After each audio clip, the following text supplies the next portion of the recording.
Hello, ladies and gentlemen. Want to remind you quickly before the podcast to go over to eddiepepitone.com. If you want to see all the live tour dates, go to patreon.com/Eddie Pepitone if you want more of this podcast and get the exclusive videos of Eddie doing stand-up, as well as this podcast the week that it comes out on video on YouTube. And then go over to YouTube and subscribe over there, and you get clips and you get video versions of this podcast every week. And now it's time to crack another Coke Zero and sit down for another episode of Apocalypse Soon, the podcast with no upside. And now warm up your hands, get your vocal cords ready to scream into the ether, because I'm sitting next to the man, the myth, the goof. It's Eddie Pepitone! Yeah! Thank you, boys in the booth. Alex and Rob in the booth. Kevin, my cohort next to me. Welcome to Apocalypse Soon, the podcast with no upside. And we are here today in Burbank, California, very close to the airport. So close that when we go outside, the planes come very... Did you ever... when the planes... We're so close to the fucking airfield here. Yes. I try to touch them. Like, I'll jump up and think I can, like, slap the plane. Oh, yeah. Always got to do but a I can't. Thank God I can't. I like to fly a kite just to tempt fate, you know, out there.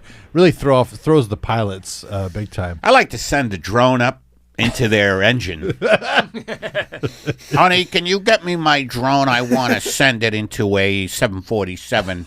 I'm going near the Burbank airport. Are you sure you want to do that, Al? Margaret, why do you fucking give me grief? All I want to do is send the drone into the engine of a 747 because I'm going to be near the airport. Al, listen to what you're saying.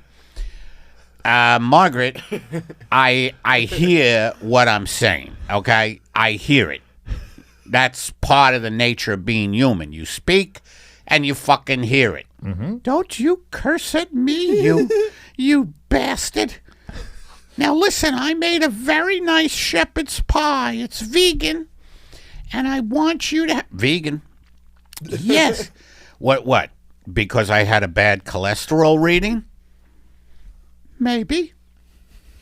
I love you and the way you worry about me, but Margaret, my cholesterol reading, you know, a lot of those blood tests are bullshit, Maggie.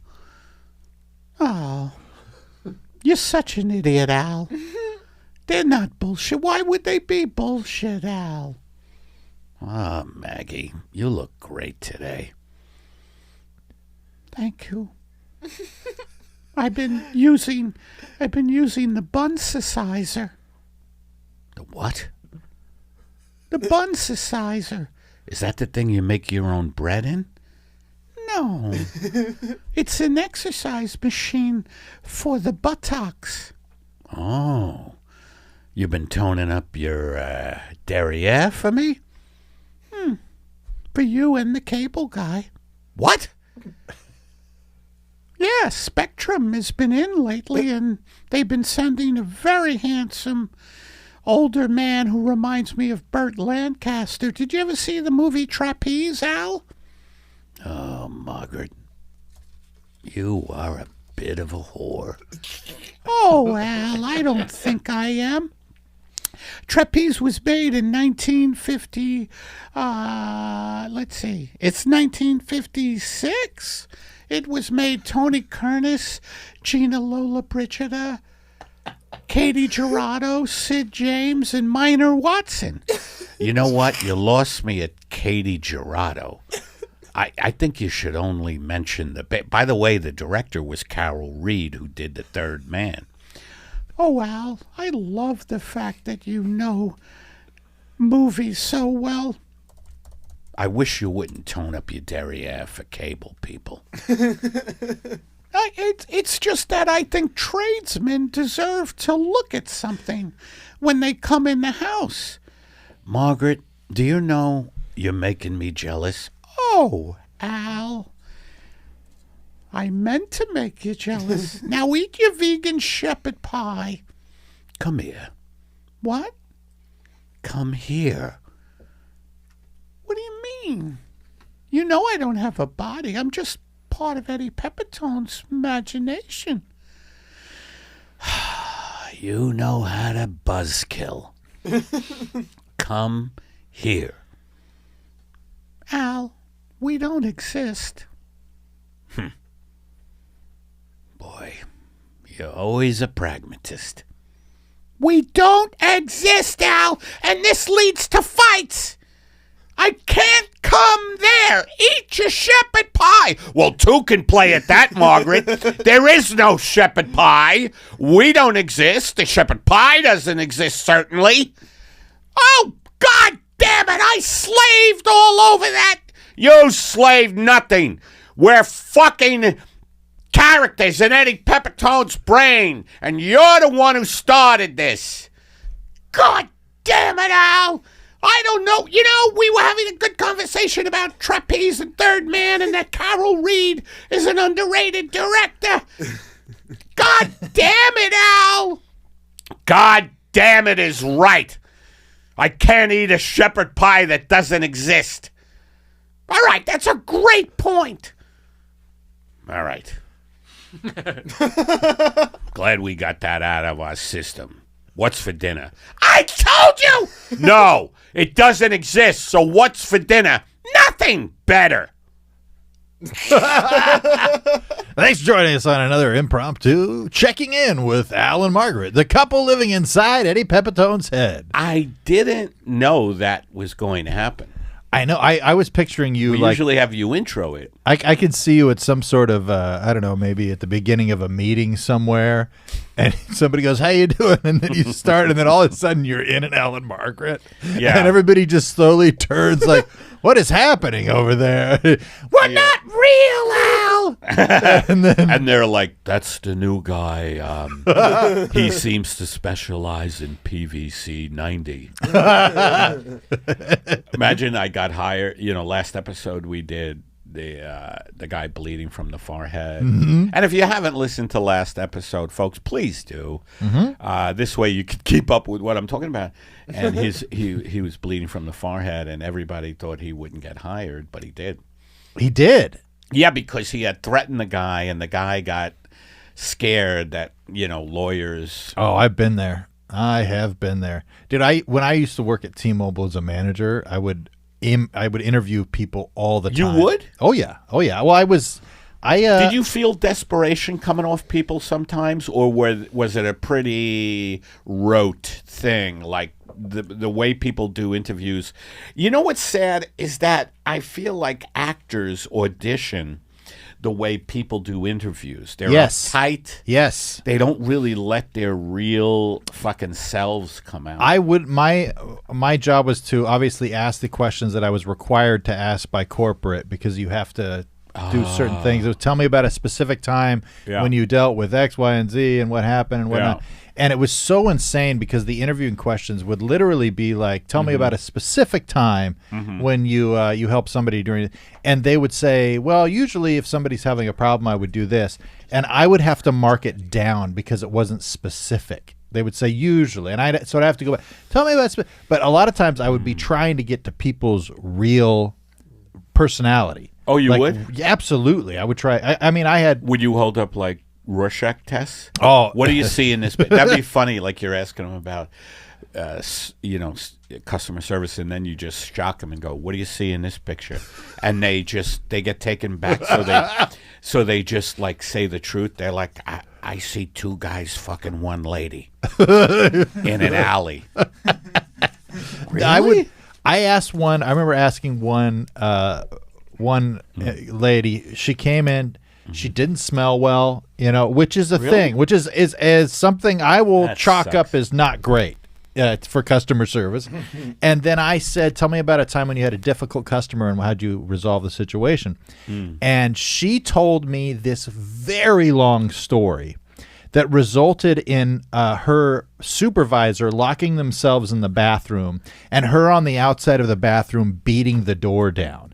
And that's how she got fired. And I was like, oh my God. I was sitting there and I go, well, thank you so much for coming in. And then my the other manager that was there with me like quickly interrupts me and asks her another question. And so then we leave the interview. I'm like, why do we need to know more after that? After somebody tells me they're violent with their boss and, customers. And he goes, oh, you got to do at least 20 minutes. If we don't complete. Is that right? Yes. He's like, if we don't complete That's a legal requirement? Yeah. If we don't complete a reasonable amount of time for the interview, and if we don't ask the same consistent questions we ask to everybody, they have grounds for a lawsuit. But where does that get filed? I know for me, it would be filed in my interview questionnaires, in the right, deal. but I'm just wondering, it sounds like your boss is saying that it has to meet a standard with who? I think it's just from legal to make sure that they don't get, It makes no sense to me, but it's so wild. I hated that life and the fakeness of it and all the like you're talking about where people are putting on, hey, how you doing today, Frank? How you doing? A lot better than my golf game would predict. I'll tell you that much. You're just like, oh, geez. It's the same thing at church they would do. I would. Oh, really? Yeah, they go, how you doing, pal? And the guy's going through a hard time. We go, hey, I'll tell you what. The Lord's still on the throne, isn't he? In God good. In God good. He's always good. God, didn't you just kill your family in a fire in that apartment? Well, you know what? It was God's will. That's right. Hey, the Lord forgives all. It was very wild. Holy shit. Yeah. Instead of if I were interviewing people for a job in some shithole like T-Mobile, right? Yes. I would just go, listen, we're not going to do the interview. I'm going to just do an Allen Margaret for you. I don't know if you've heard of this, but it's like it's just two people who live inside me, and they're like, oh my God, I'm a big fan of Eddie Pepitone. Yeah. And I'm like, yeah, I'm hitting tough times. That's why I'm working here at T-Mobile. But what I want to do is I want to do an Allen Margaret for you. So here we go. Al? Yeah. Yeah, Margaret? Al, who is this guy who's in front of us coming in for a job interview? That's some sad sack fuck who thinks T-Mobile is going to help him in his fucking life. Al, he's right there. He hears you. I don't give a damn, Margaret. People should apply themselves. The reason he's in a T-Mobile shop is because this guy smoked too much weed in his formative years. The guy starts slowly backing away. It's like, Al, Kevin is chiming in. Yeah, well, fuck him. Look, Margaret, I just want to say this. I know we're in an interview situation. There's a guy in front of us who's down on his luck because, and this is his fault, he smoked too much weed. He never got a degree. He just watches pornography. He eats a lot of ice cream. Al, this sounds very autobiographical. Margaret, don't take a shot at me, okay? Al? Yes? Oh, don't mimic me. Don't mimic me. You know I hate that. But you don't exist. I'll be right with you.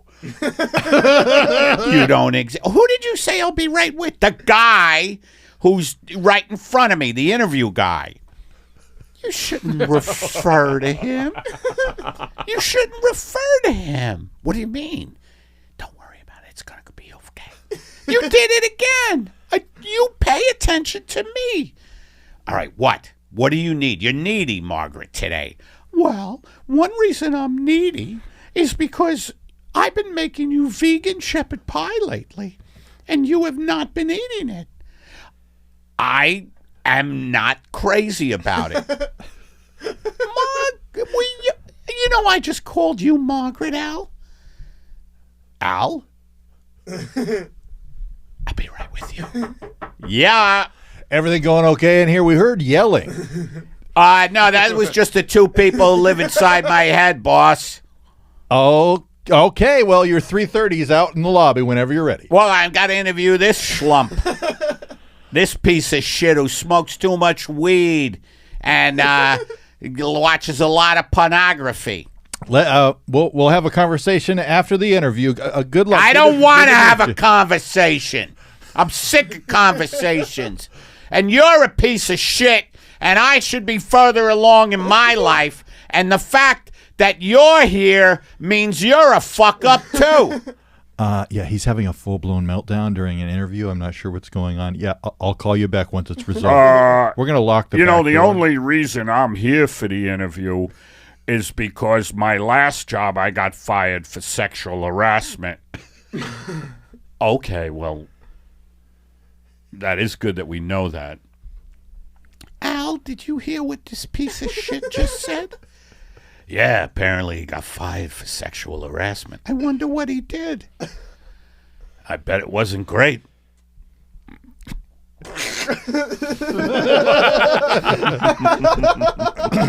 Anyway, Thanks for joining us on another interview with Al and Margaret. Yeah, Al and Margaret. Al and Margaret.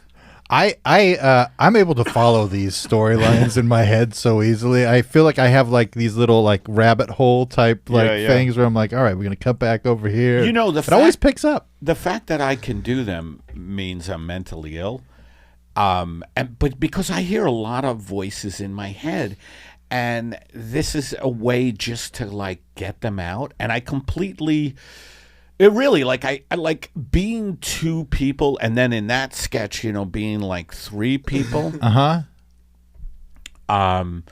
Is like, I don't know. I just need to. I think it's great mental exercise for juggling, and I think that's true. And I do stand up like that too, where I'll just go all over with different threads. Yeah. Don't think I forgot. Yeah, I've seen. Thing.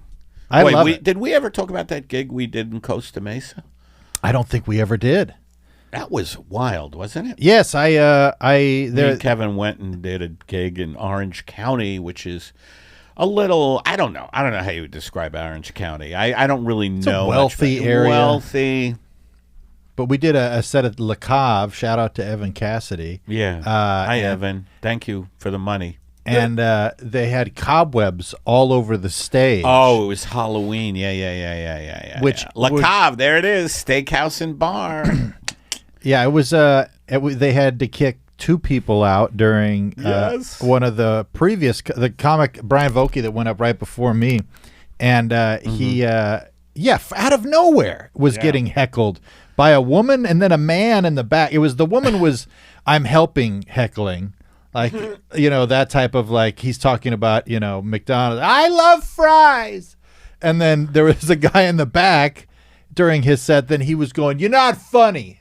Like, that guy. Yeah. There was a guy who just felt the need to attack him. Yes. And then what was very funny is that you told me that Brian had a stalker who was up front. Yes. And she went after that guy, which is a plot. It's good to have a stalker sometimes. Yes. Because the stalker wouldn't put up with this guy going after Brian. And Brian was like 2 minutes into his set. It was wild. It was so wild. Yeah. You know what would be funny if he taped that and that was the tape he would show to agents? Dude. And it was just all about the crowd going nuts. Yeah. Do you have any Matt Rife style material where you just talk to the audience? You don't really have anything to say yourself? We're pretty big on Matt Rife here at CAA.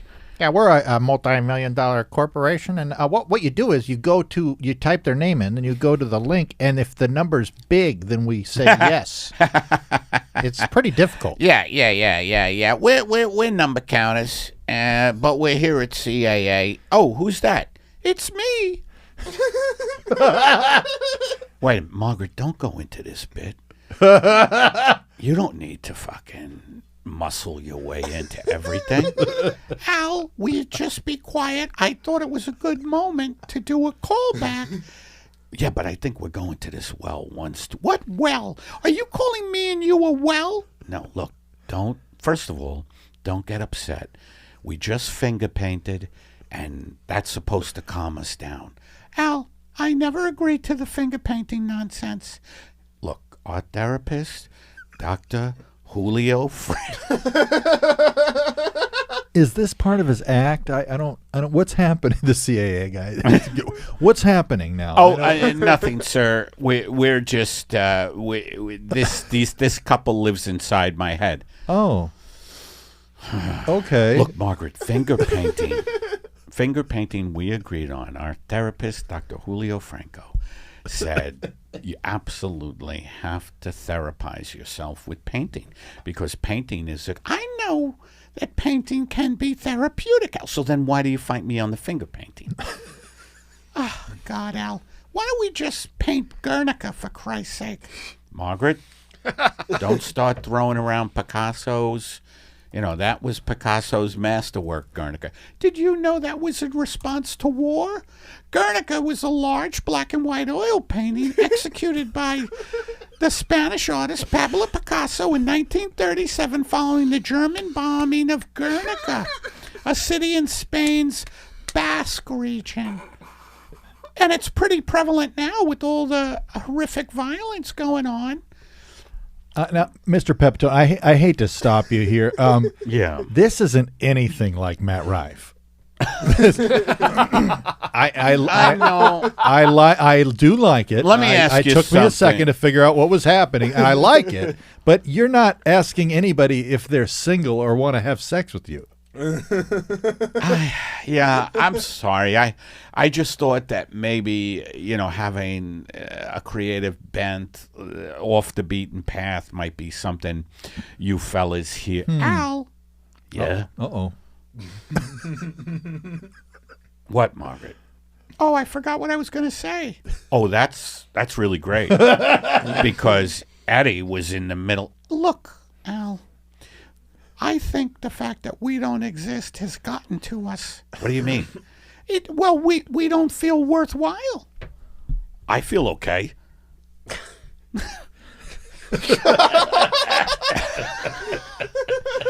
That's because you're just a disembodied voice. Eddie doesn't feel okay. He had a bad stomach all day today. All right, do we have to go there? Sir, we're going to have to ask you. Thank you for coming into CAA. Wait a minute. I thought this was CAAA. I thought I was in AAA. Oh, just regular old CAA. How many A's? 2 A's. Let me hear it. CAA. CAA. Okay, yeah, that's 2. Just 2 A's. Feel free to grab some bottles of water on your way out there. So How many can I take? How many? I've never had anybody ask me that. Really? Well, you're gone after I'm out of here. Yeah, take as much as you can carry, sir. Okay, I got a Trader Joe's bag that I'll just throw them in. 1, 2. You don't have to count them. Just please leave. Hold on. 4, 5, 6, 7, 8, 9, 10, 11. Margaret, let's go. I got water. What do you mean you got water? Eddie took the water. I'm lost, Margaret. I don't know who's who. Oh, come on, Al. Why do we need that much water? We're in a drought, damn it. No, we're not.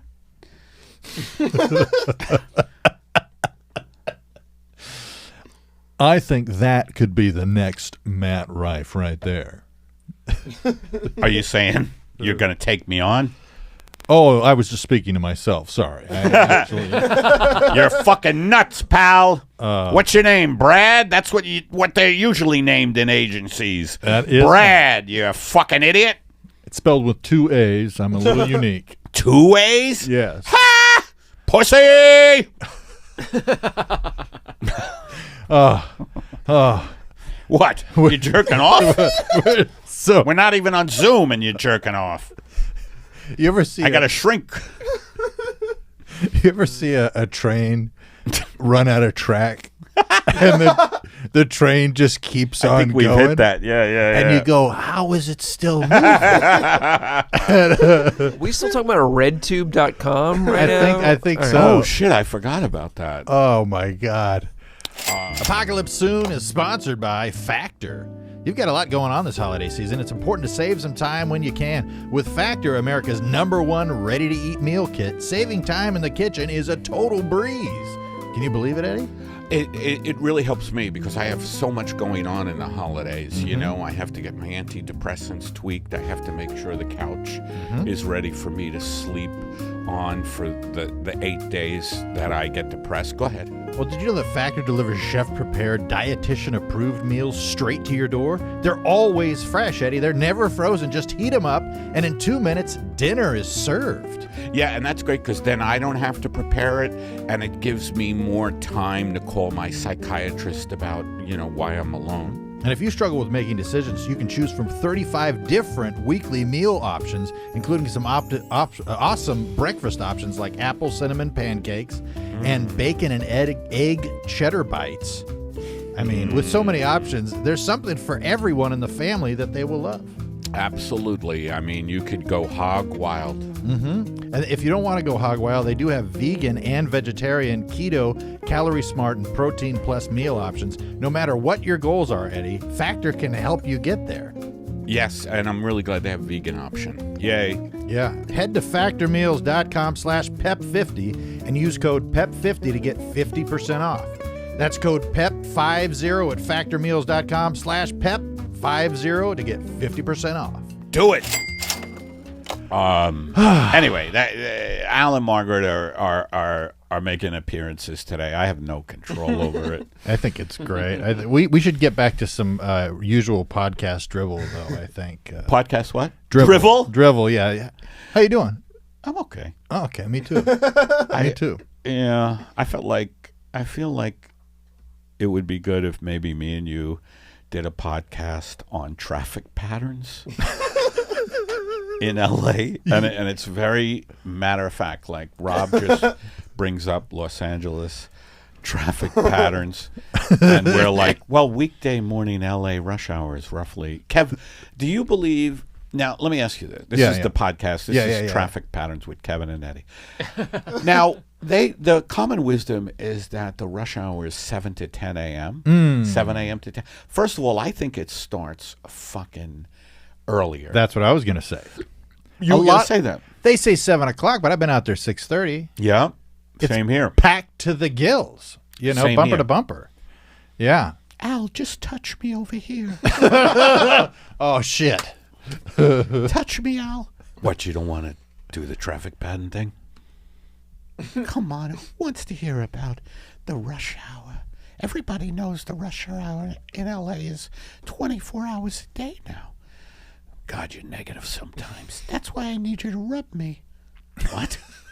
What the hell goes on with you? Every time I have ramen noodles, I get a little randy. What is it with ramen noodles that makes you randy? I don't know. It might be the seasoning. Jesus Christ. By the way, I saw what you did with that Spectrum guy the other day. Well, he looks a lot like Burt Lancaster. This is just repeating itself now, Margaret. It's a callback. Who was that? Burt Lancaster. Oh, he was handsome. He was so handsome. He looks exactly like the Spectrum guy. As a matter of fact, I asked the Spectrum guy, were you in trapeze? And that's when he unbuttoned my blouse. And I said, if you're going to do this, then we better get the gold package for free. You know that Burt Lancaster was born in 1913 in Manhattan, and he died in 1994 in Century City. And by the way, every time I go to Century City, I want to kill myself, so I don't blame him. He was 81 years old, Margaret. Oh, sounds like you're reading that. Can't you give me a little credit, Margaret? Give me a little credit. I mean, I built us a robot. You like the robot. You think the robot has helped you get through a lot of things. Oh, God. Al, Burt Lancaster was in so many good movies. I know. I just can't read them. He was in a movie called The Swimmer. Do you know that? Yeah. Yeah. Yeah. Rainmaker. Anyway, Margaret, I just want to say I love you, and I'm sorry that we barged in on this podcast again. Okay. I just wanted you to noodle my noodle after ramen, after ramen. All right. All right. I like the idea of you also like, because you keep pulling stuff up. The idea of somebody accusing you of not knowing things, and you're like, "Oh, I know stuff." You're like, "Check out my podcast." You're like, "Did you know that Burt Lancaster died in Century City?" Do you like Century City? If you don't know LA, Century City is like it's where a lot of entertainment industry lawyers are down there. There's agents down there, and there are some buildings down there. I mean, everywhere I go. Buildings. I mean, there are like the LA's version of skyscrapers are down there. Yes, that's yes. where the terrorist attack would be. Century City. God willing. God willing. Yeah, everywhere I go in LA, I'm either filled with dread, anger, or jealousy. When you go down there? Yeah, frustration. I just think it's such a vapid place. Like, it has no soul. Yeah. I mean, and the traffic will fuck me up so bad when I get down into downtown LA area. Are you trying to weasel your way back into traffic pattern talk? I'll tell you. Welcome to Traffic Pattern Talk. You got Downtown LA is a spaghetti of highways. Yes, you make one move, you make a wrong turn exit. And I'm glad you brought this up, Kev. I've gotten lost downtown on the spaghetti of highways. Yes, the 101, the 110. Oh, don't get me started. Oh, God, I could go on. Traffic Pattern Talk will be right back after this message from Robot Death. Hello, I'm Big Al. We got robots 24 hours a day. Here at Robot Death, your future masters are available and they're on sale. They're big. They're sexy. They're robots. You can control them. You can turn them on. You can turn them off. But please do not leave them unattended or they will fuck you good. Robot Death. We're open 24 hours here at the corner of La Cienega and La Brea, which actually don't meet. Sorry, that's parallel. Here at the corner of La Cienega and 3rd Street. La Cienega and 3rd, where there's a lot of good bakeries. Ask about financing. Ask about financing. We have nobody to help you with that, but ask. Our financing guy took his own life in Century City recently. He couldn't believe how vapid it was, and wow, why did Burt Lancaster die here? He was 81 years young. You ever see trapeze, folks? It doesn't matter. Come on down to Robot Death. Robot Death. We're taking orders right now on the new F-22 robot that not only sucks your dick, but it'll clean your garage. Robot Death, the home of the F-22 fellatio and cleaner. If your cashier doesn't ask you about the fellatio cleaner, you get a free business card. Free business card. Okay, I think that's it for the commercial. And now, back to the adventures of Al and Margaret. What'd you think of that, Margaret? I don't know, Al. You know, I like robot humor like anybody these days because we know the singularity is coming. The singularity is coming. Margaret, why do you always get kind of buoyant whenever singularity is mentioned? I don't know, Al. I think there's something fun about machines surpassing us in intelligence and dominating us and making us into their bitches. Why do you get so uppity? You get buoyant about the singularity. I like the singularity. The singularity. The singularity. The singularity. Ah, Maggie, you are a crazy dame. That's why you married me, you lunk. I know. The fact that you have such a great vocabulary and you could talk about singularity and I just unload crap from a ship every day. What are you unloading? Just crap. It's feces. We unload feces from China. Who is that? That's Kevin. God, I feel like we never have privacy since we're just part of this person. Is that what you call Eddie Pepitone now? A person? Person of interest? Come on, Maggie. Don't play cop with me. Good cop, bad cop, singularity. All right. Let's go back to the podcast. By the way, the fact that we announced that you were like, I was smoking like crazy, but I haven't smoked in 3. But we're both sober for this episode. That's true. Is amazing. I feel like we're in the park again, watching unhoused man take a shit. Oh my God. Eddie, did you see where Century City came from? Where? So it used to be the Fox 20th Century Fox backlot. That's the name where the name comes from. Yeah, and the Fox Studios right there. Yeah, Fox Studios is right there, and they sold the backlot because they were in financial troubles after Cleopatra. So they had to sell it to a developer to turn it into a city within a city, and that's why it was called Century City. But they had some money troubles. Oh my God! Cleopatra was a bomb, huh? I think, it cost way too much. I think it just cost so much fucking money for back then. They were really Elizabeth Taylor. Yes. Yeah, that was a bit over their skis. I feel like that was a great movie. You saw it? Yeah. You liked it? Yeah, I did like it. Yeah, it was great. I mean, I think is that the one with? I might be thinking of a different movie. Is that the one with Heston? Asshole. It's Richard Burton. Burton. Not Heston. Who are you? You're not thinking of Cleopatra. I might be thinking of the 10 Commandments. You know? He played Moses. I always get Cleopatra. You would make a great studio head. This is not going to fly with Heston. Sir, it's Richard Burton. Don't you fucking contradict me. Sir, you're thinking of 10 Commandments. You're fired, asshole. Why don't you go to T-Mobile, see what you get there? By the way, have you ever been surrounded by yes men? No. I see that I've never had sometimes. enough money to be surrounded by yes men are people who are very wealthy, and people depend on them for their livelihood. Yeah. And that's when you get yes men. I also see it around kind of haloing around comedians of note as well.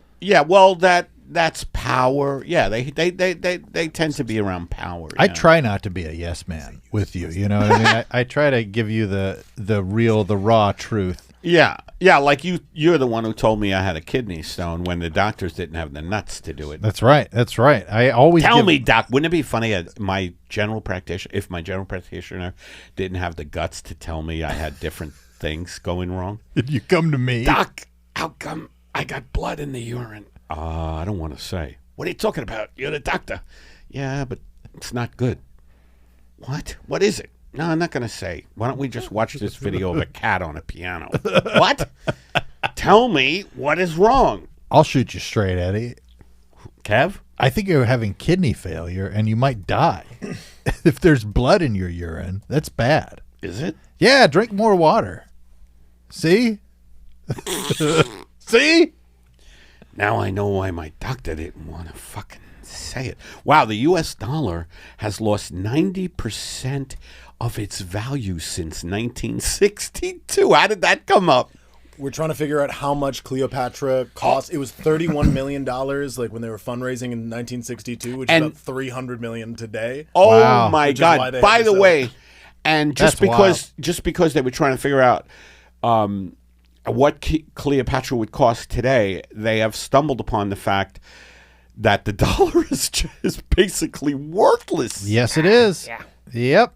And by the way, when the dollar is no longer the world's currency, oh boy, is the shit gonna hit the fan then. Better get your stockpile your Madeleines. Mm-hmm. Stockpile your Madeleines and pornography and just jerk off until the end. Yeah, I've got 10,000 copies of old DVDs of The Third Man. They're read by Carol Reed. Yeah. Wow. So it was 31 million in 62. That is a lot of money in 1962. And that would be $350 315 million, or about 316 million. I mean, that's what's happening today. With, Wow. Especially with big studios like Disney and Marvel. What about? They're throwing literally hundreds of millions of dollars into every project so that they have to make $1 billion or they lose money. And they've just been losing money. Look, Fred, we made a movie about a car that's a mermaid. I think we fucked up. How much did it cost? $900 million. About a car that's a mermaid? First of all, you're fucking around with genres here. Either a talking car or just a mermaid. That's 2 movies. I know. Why do you think it costs so much? Lasseter fucking did it. I thought we got rid of him for being inappropriate. Oh, yeah, right. I'm thinking of Richard Burton. What? I just watched a documentary, a short thing on documentary about the death of the indie film and the death of the medium budget film. Yeah. That a lot of studios won't green light something unless it's a multi-$100 million.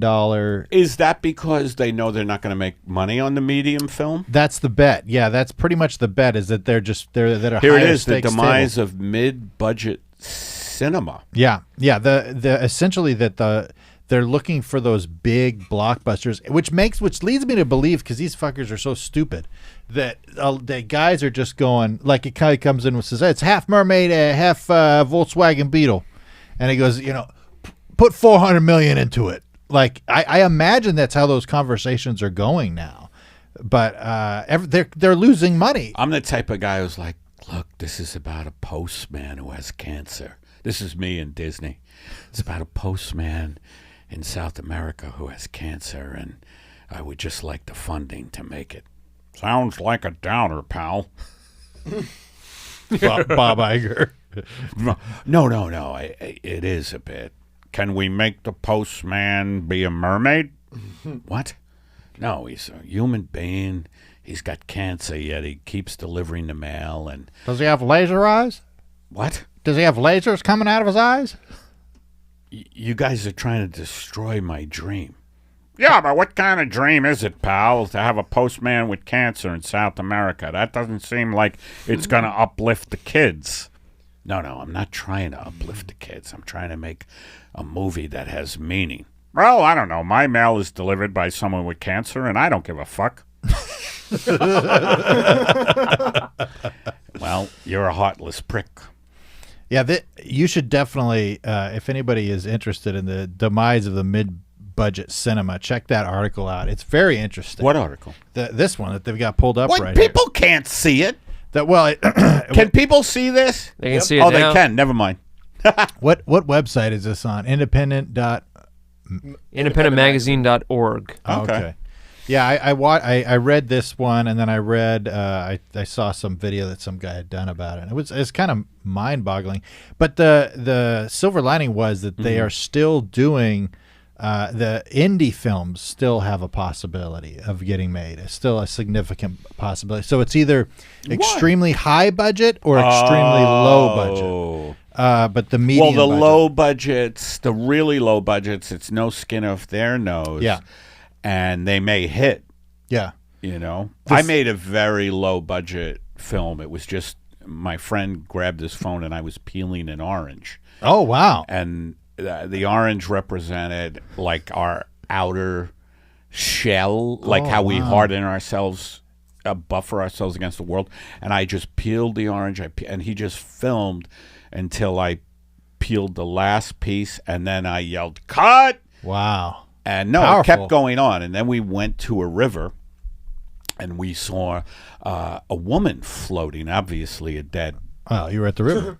a dead body. Well, why? Are you saying rivers are always have a dead woman in it? Yeah. Every time I go to the river, I see a dead body floating. Not always a woman. Oh, okay. Oh, there's Rob is pulling up 60 plus dead body drowning, women floating on what? Stock photography. Oh, this is just stock photography. What a category on iStock.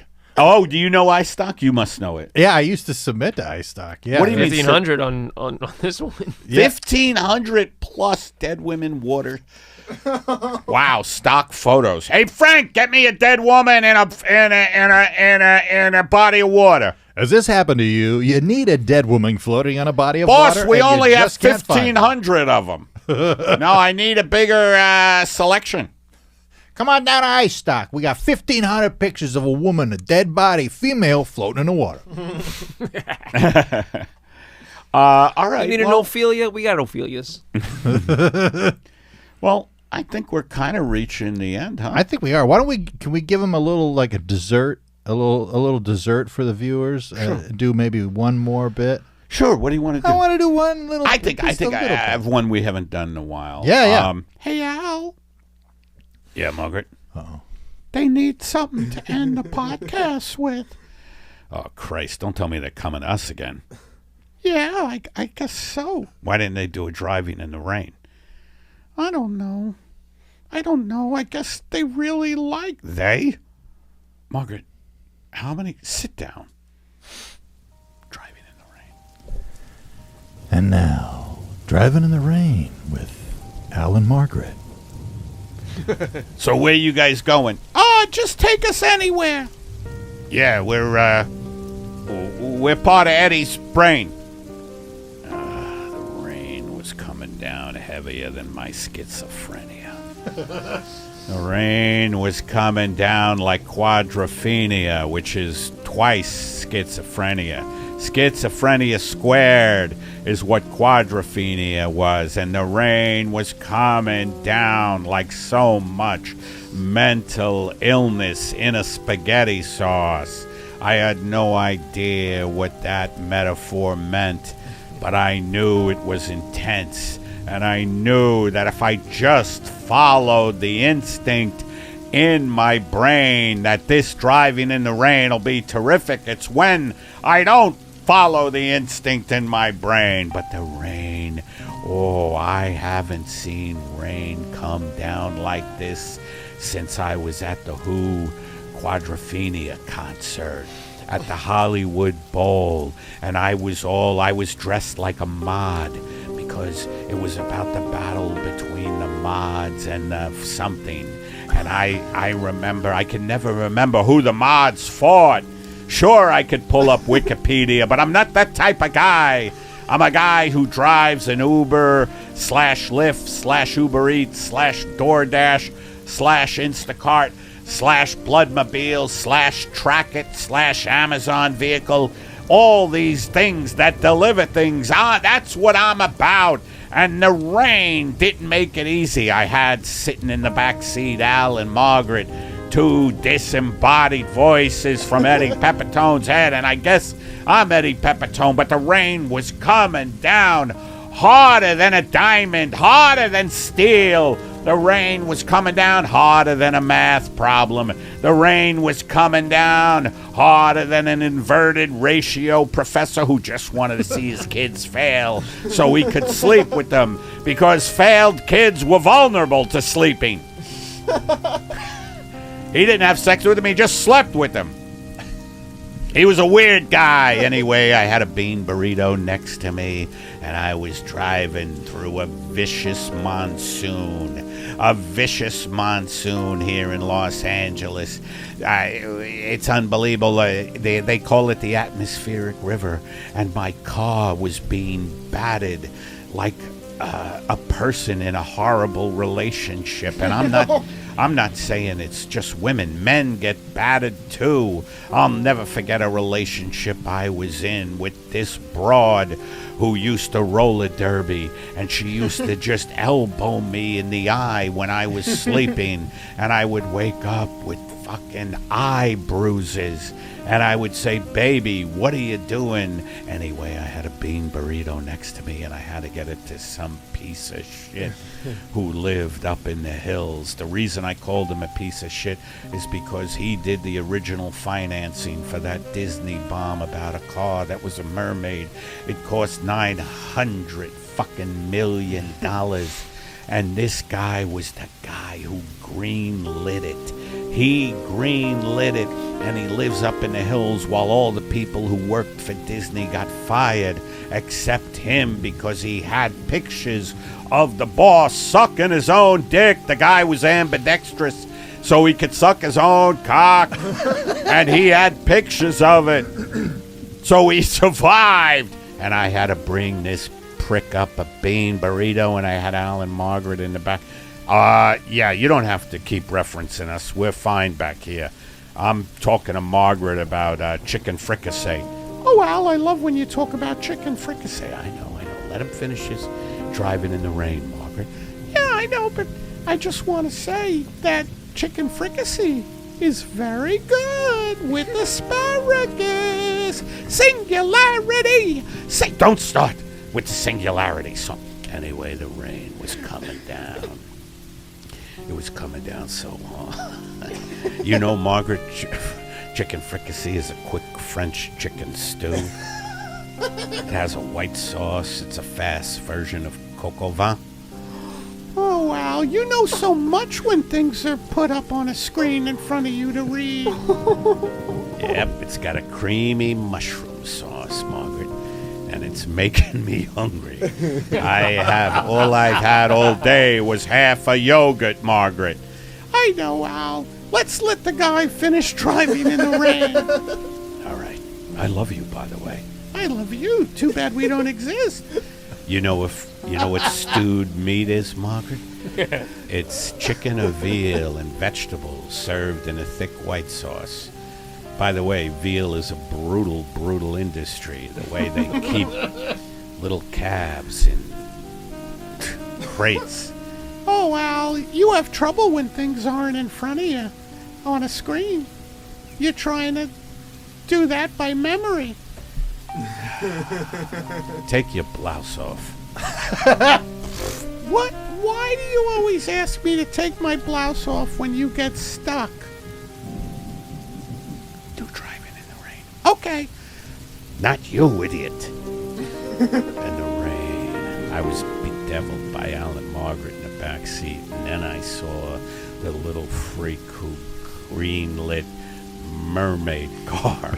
That was the name of it. It was so on the head. It was like one of Tinkin's intros. Mermaid car. That's what they called it. Mermaid car. That son of a bitch. And my his bean burrito had gotten a little cold. So I always did what I did. I would put my Bic lighter under it just before I delivered it. And I'll tell you, it takes a long time to heat up a burrito with the Bic lighter. But I don't care, because the rain was lashing my car the way that several people, all of a sudden the guys in the booth are playing with the cable. Shush. Why? Why are they playing? I don't know, but we're in so many different realities, it doesn't matter. And I pulled up to the freak and I tossed him the bean burrito, and he said to me, "Did you warm this up with the Bic lighter?" And I said, "Yes." And he said, "You're dead." And I said, "I have a picture of you sucking your own dick." "Touche," he said. I said, "You bet." Thanks for joining us on another Driving in the Rain with Eddie Pepitone, guest starring Allen Margaret. Wow. Wow. What can you say? I'll tell you what. Oh, it's the cameras. They're The hot. lights, The the hot lights. Bright lights of Hollywood. I'll tell you, if people aren't enjoying this, at least I feel like we're improving at improv. I think if this doesn't get the mind flowing, I don't know what will. Yeah. No, I feel like it's good for people to listen, to this type of, insanity. Mm-hmm. It's Take them away from all the world's troubles and realizing that me and you are far more trouble. Yes, absolutely. Well, with that, folks, if you enjoy the podcast, go to wherever you listen to podcasts and leave us a 5-star review with some kind words in there. It helps us out a ton. Go over to eddiepepitone.com if you want to check him out live. You can see all of his tour dates there. Go over to patreon.com/Eddie Pepitone. You can get more of this podcast and exclusive stand-up clips from the man. And I think that's it. I think so too. And thanks everybody for listening to Apocalypse Soon, the podcast